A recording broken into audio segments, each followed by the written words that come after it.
With the build-up to UFC 271, Adesanya vs. Whittaker 2, a lot of Rob fans are pointing to Izzy's first loss in MMA as proof that Whittaker can beat him, Jan Blachowicz. The common response to Izzy fans is to point out that Jan was much bigger than Izzy, and thus that's how Jan won. It's understandable. Izzy weighed in at around 200.5 pounds for the fight, while Jan cut down to 205 from about 220. But at the same time, Adesanya has faced guys around that size before. Yoel Romero, Paulo Costa, and Marvin Vettori are all enormous middleweights.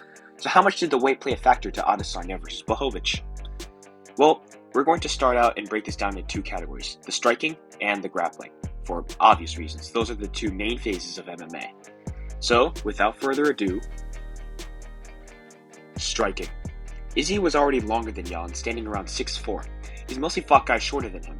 Costa and Vettori, the two other biggest men he's fought, stood around 6 feet, or around 6'1" in Costa's case, and had a shorter reach.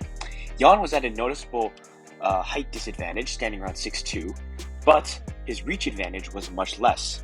Additionally, Jan is notoriously powerful, just ask Reyes or Corey Anderson. These are probably the two main things that size has an impact on when it comes to striking. Otherwise, Jan being bigger would mean that he would be slower and Adesanya would have an advantage in speed. So power and reach. Here's the thing, though. It's important to note that Jan beat him in ways that other fighters have shown before can trouble Izzy. For example, counterpunching. Jan counterpunched him a lot, and he countered him numerous times, mostly to prevent him from building, and he bit on his feints going backwards. And additionally, the power point can be negated by the fact that Adesanya has fought comparable hitters before, Yoel Romero. If you haven't watched the Romero fight, I don't blame you, but Romero has terrifying power himself and is a better counterpuncher than Jan. Izzy conceded a slow pace and arguably lost to Romero because other counterpunches flustered him. And well, look what happened in the Jan fight. The pace was much slower because Jan countered Izzy numerous times. Additionally, Blachowicz exploited Izzy's habit of switching stances naked at times, and he jabbed him up numerous times to disrupt Adesanya's rhythm. So no, the weight and power difference had no role in the striking. There are multiple middleweights Adesanya has fought who are of comparable length and power. Grappling. This is where Izzy fans have a stronger argument. After all, if you watch the last two rounds of the fight, it's hard to see how, the weight didn't play a role into Izzy just getting crushed by Jan's enormous weight. However, we also have to look at the weaknesses that Izzy showed in the grappling that aren't relevant to Jan's weight. Izzy hasn't really fought any good wrestlers. Brunson exists, but Adesanya knocked him out. Gastelum exists, but he didn't try and wrestle much.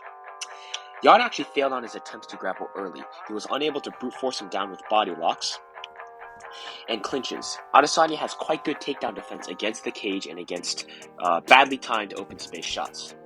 However, Blachowicz was able to get him down by simply building his lead hand and hand fighting into his shots.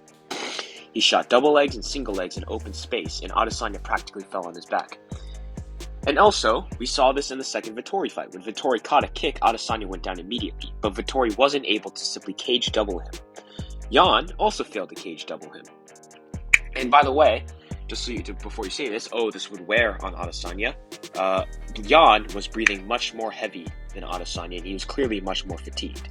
His shots, which got Adesanya down, were much slower. However, where I do think that the weight played a role was the top game. Jan doesn't exactly have a masterful top game. He has a fine one, but not a masterful one. It was definitely the weight that hurt Adesanya when he tried to get up. It's quite difficult to get up from underneath a guy who's 20 pounds heavier than you, at the very least, or at the most. Therefore, the weight played a role in the top game, but not the takedowns. So to sum it up, Blachowicz deserves all the credit for outstriking Adesanya from the outside. However, he does not deserve all the credit for taking down and controlling Adesanya, or at least controlling Adesanya, because he was much bigger. What he does deserve credit for is the takedowns, because, like I said, open space shots rely on explosiveness, and Jan Blachowicz was clearly much more fatigued than Izzy. Additionally, we saw Izzy stuff other types of takedowns from Blachowicz, and we've seen guys his size get him down with those same kinds of takedowns. So therefore, Blachowicz deserves credit both in the striking and in the grappling departments, though less so in the grappling departments.